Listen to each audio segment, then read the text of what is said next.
Salut à toutes et à tous, très heureux de vous retrouver encore ce soir. Nous avons pour vous M. Mathis Madoudou, qui est coordonnateur du mouvement citoyen Debout Congolais. Bonjour M. Mathis Madoudou. Merci beaucoup. Bonjour M. André Ndambi.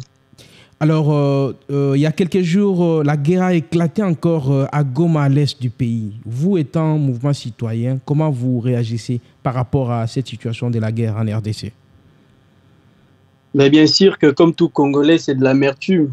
La recrudescence des violences à l'est de la RDC nous touche tous.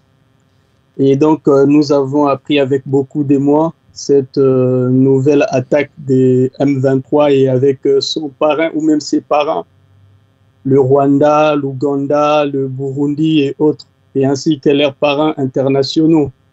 Donc, c'est vrai qu'en tant que Congolais, tout d'abord, cela nous a fait beaucoup du mal au cœur. Et aussi en tant que mouvement citoyen, cela nous a mis en colère. C'est pourquoi nous nous levons comme un seul homme pour, en tout cas, s'opposer à ces attaques. Alors, nous avons vu dernièrement ici les Congolais qui ont manifesté devant les ambassades, par exemple l'ambassade des États-Unis, de la France. Et vous aussi, vous projetez une manifestation devant l'ambassade de la France.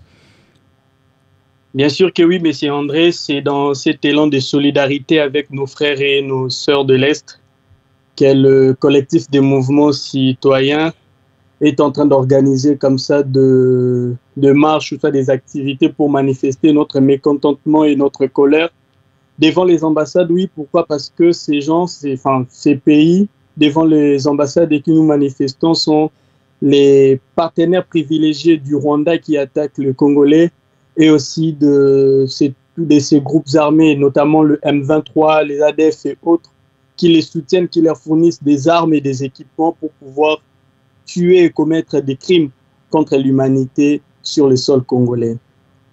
Mais M. Mathis Madoudou, moi j'ai vu l'ambassadrice des États-Unis d'Amérique ici à Kinshasa, elle a tweeté disant que depuis 2013, les Rwandais sont sous sanction des États-Unis d'Amérique. Oui, mais c'est André Ndambi, il y a ce que les États-Unis disent et il y a ce que les États-Unis font. C'est deux choses totalement différentes qu'il va falloir bien distinguer. Nous connaissons bien l'hypocrisie avec laquelle la communauté internationale fonctionne. Les États-Unis est bel et bien derrière le Rwanda qui est en train de soutenir le M23 pour pouvoir s'aimer désolation dans la partie est de notre pays. Alors ce que nous voulons, c'est que les États-Unis, comme d'ailleurs tous les autres pays de la communauté internationale, cessent avec l'hypocrisie. Vous voulez les minerais parce qu'aujourd'hui, tous les yeux de tous les pays sont bien rivés sur la RDC parce que notamment nous représentons beaucoup d'enjeux pour ces pays-là, notamment dans la transition énergétique qui va aujourd'hui opposer beaucoup des pays qui s'y sont engagés dans la course vers la fabrication de voitures électriques. Eh bien, nous avons justement ces minerais qui servent à la fabrication de ces batteries. Il y a aussi le coton, le cuivre et tout ce que vous voulez. Alors si les États-Unis, la France, la Chine et tous ces pays veulent vraiment participer ou soit avoir l'accès à ces minéraux, ils n'ont pas à aller ou soit à passer par le Rwanda, par les groupes rebelles pour pouvoir exploiter notre sol. Ils ont à établir des partenariats bilatéraux avec nous et nous allons leur permettre l'accès à nos minéraux. C'est comme ça que des pays civilisés en 2024 devaient travailler. Mais quand même, M. Mathis Madoudou, vous êtes un mouvement citoyen et je pense que vous avez quand même des propositions, des pistes, des solutions à proposer à nos autorités pour résoudre ce problème de crise sécuritaire. Alors, depuis bien longtemps, M. André Ndambi, comme vous le savez, depuis 1994, la RDC est en train de subir l'attaque injuste et injustifiée de la part de ses voisins. Bien sûr, nous ne cessons de les rappeler, soutenus et parrainés par la communauté internationale et les firmes internationales. Alors aujourd'hui, ce que nous proposons en tant que Congolais, c'est que la solution ne viendra pas d'ailleurs. Et nous le savons. Nous sommes en train ici d'exhorter au gouvernement congolais de pouvoir se lever et de tout mettre en œuvre pour pouvoir nous réformer une armée adéquate face aux enjeux qui nous attendent. Vous voyez, l'enjeu sécuritaire à l'est de notre pays est tellement énorme qu'il nous faut une armée compétente, c'est-à-dire essayer de réarmer nos forces armées.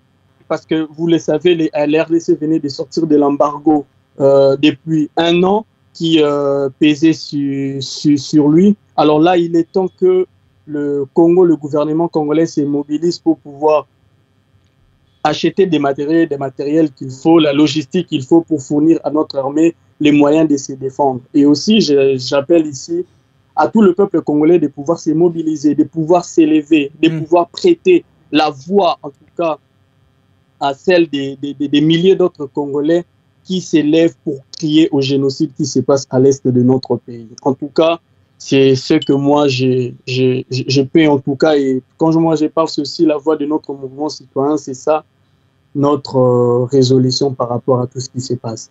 Vraiment, merci beaucoup, M. Matisse. Mais un mot à nos forces armées aussi qui luttent, quelles que soient les difficultés en termes de logistique, mais qui résistent au moins. Oui, en tout cas, coup de chapeau à nos forces armées qui, au front, ne cessent de défendre l'intégrité de notre territoire. Nous savons les moyens, avec les moyens du bord, mais qui sont en train d'accomplir quand même les miracles et les exploits.